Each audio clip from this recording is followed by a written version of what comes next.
I'm Patty Simpson with Simpson Math. In this video, we're going to look to see where there are holes or vertical asymptotes in our rational functions. So in a previous video, we looked for the domain of our rational functions. In other words, where was the restriction on our x values that we could input into our functions?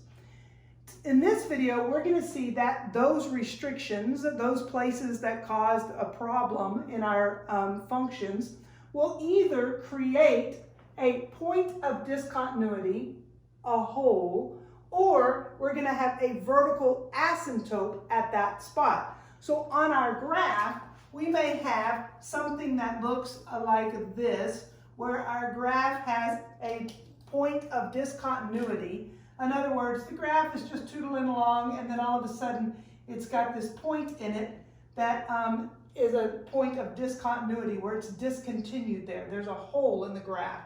Or we may have vertical asymptotes. So again, our graph may be tootling along, and then it gets to a spot where it gets closer and closer to that spot but never reaches it. And we call that an asymptote. So maybe our graph looks something like this. I don't know. So that it's getting closer and closer to that x value but not reaching it. We can even have a hole and a vertical asymptote in the same graph. We may have something that looks like this, where I have a vertical asymptote and a hole. So maybe my graph is tootling along and it has an asymptote here. And then maybe it also has a hole. So notice that point of discontinuity, or that hole, is a point, whereas our vertical asymptote is a line. We can even have multiple vertical asymptotes, or multiple holes in a graph. So maybe our graph looks something like this, where we have multiple vertical asymptotes within the graph. So these are just places in our domain where our x values have some sort of restriction. And we looked at that in a former video. In fact, we used this function and we looked to see where there was a restriction in our domain. And we saw that our x value could not be 5, because if we put 5 into our denominator, we would end up with 0 in the denominator. And that's undefined. So what happens in that case? How do we know if it's a point of discontinuity or if it's a vertical asymptote? Well, the way that we know which one is going to occur at that spot is if the function reduces or simplifies, then we know it's going to be a point of discontinuity, or a hole, at that x value. If it doesn't reduce, it doesn't simplify, then we know there's going to be a vertical asymptote at that particular x value.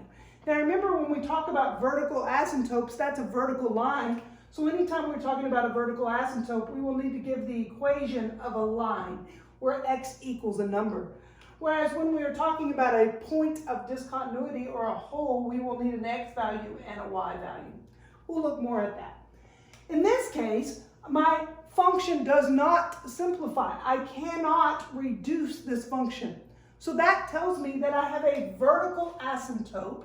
I'm just going to label it as a VA, a vertical asymptote, where x equals 5. In other words, on my graph, where x equals 5 over at 1, 2, 3, 4, 5, I know that the graph is never going to hit there. It's going to get closer and closer to that value, but never touch it. It'll get closer and closer to that value, but it will never touch it. So my graph is going to have a vertical asymptote here where x equals 5. On this one, we found the domain of it as well. And we did that by first we had to factor the denominator and then set each one of those not equal to 0. And we saw that there are two problems in this graph, two restrictions on the domain. Our x value cannot be a -4 and it cannot be a 1/3. And we are asking ourselves, is this going to be a hole at that spot, or is it going to be a vertical asymptote? So I look back at my function. Does the function simplify? And it's always better to look at it in factored form. So once you have it factored when you're finding your domain, just leave it in that form to help you to see if you can simplify it. In this case, again, nothing simplifies. Because nothing simplifies, that tells me that I'm going to have a vertical asymptote where x equals a -4. I'm also going to have a vertical asymptote where x equals a 1/3. So this particular graph, this particular function is actually going to have two vertical asymptotes. It's going to have a vertical asymptote here at -4. So at 1, 2, 3, 4, there's going to be a vertical asymptote. My graph is going to get closer and closer and closer to this x value, but never reach it. And then also at 1/3, there's going to be another vertical asymptote here. So when my function does not reduce, does not simplify, I have a vertical asymptote at those restrictions. Let's look at this one. Again, we found the domain in a previous video, and first thing we did was we factored it to find that domain. You can see here that this function is going to simplify.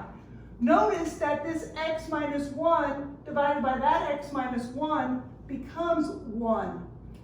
So another way to write this function would be to write it as on the bottom, in the denominator, x plus 4, and in the numerator, 1. So this is the same thing as that. Those two functions are equal to one another. We just reduced the function. So what does that tell me? Well, here I had a problem in my domain at -1. We skipped over -1, so x could not be, -4. Our x could not be -4, and our x could not be -1. And because this reduced this piece where x equals -1 would cause that to be 0, I know that I'm going to have a hole there where x equals -1. So I'm going to have a hole or a point of discontinuity where x equals that -1. Notice the -1, if I put it in there, it makes the 0. So that's where the hole is going to be. Whereas that +4, this part is still there. So that tells me there's going to be a vertical asymptote. It did not reduce at that spot. So because there was no reduction there, there's going to be a vertical asymptote where x equals a -4. Now, when we talk about a hole, we need it to be a point. We're looking for that point of discontinuity. Here I have the equation of my vertical asymptote where x equals -4. But for the hole, I need a point. I need an x value and a y value. If I take this x value and I plug it back into the original, it's going to cause a 0 on the bottom. We can't put -1 in for x back in our original function. It has a restriction.